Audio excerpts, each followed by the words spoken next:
Today we will be talking about positive psychology, especially in the backdrop of COVID-19.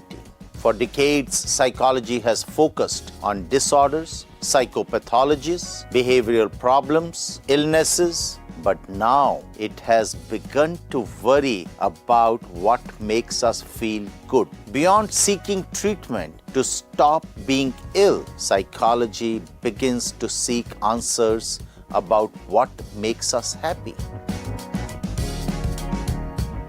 Positive psychology could be defined as the scientific study of what makes our life worthwhile, but without forgetting our personal problems.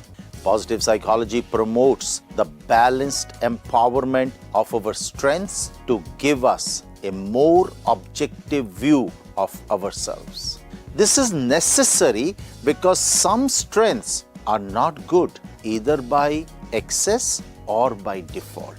Being too positive can make us believe that we are invulnerable.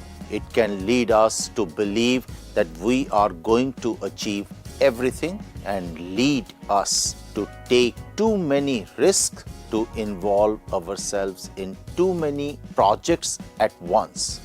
Martin Seligman is considered the father of positive psychology. He was one of the first to explore happiness from a scientific point of view.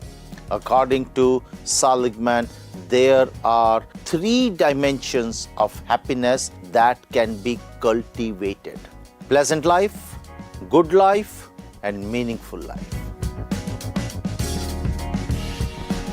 Pleasant life, it consists of seeking the pleasure of life, experiencing as many positive emotions as we can, and enjoying every moment. The problem is that the ability to experience positive emotions and amplifying them is not very modifiable and depends in part of genetics, although we can learn to get more out of them.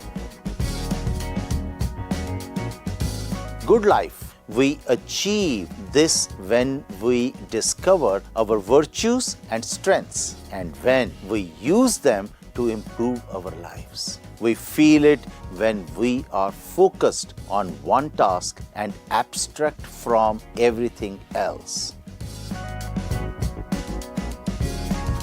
According to Seligman, the 3rd step of happiness is to find a deep sense of fulfillment and satisfaction by employing our strengths in a purpose greater than ourselves. A study replicated Seligman's finding to find out if positive psychology exercises worked. They found that positive psychology interventions did indeed enhance happiness.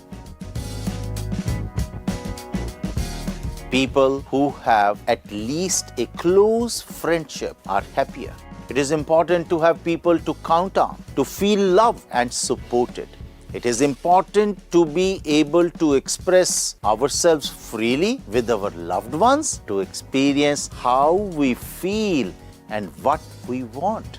It does not seem so important how many friends we have, but the frequency of interactions and activities shared with them.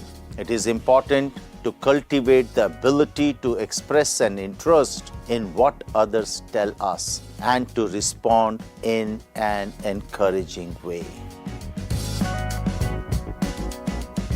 Practicing gratitude is one of the things that brings most well-being to people. Sometimes we don't realize it, but we always have something to be thankful for. Cultivate gratitude with these exercises. Keep gratitude journal, and every night before you go to bed, write down in it at least 3 things of that day that we feel grateful for.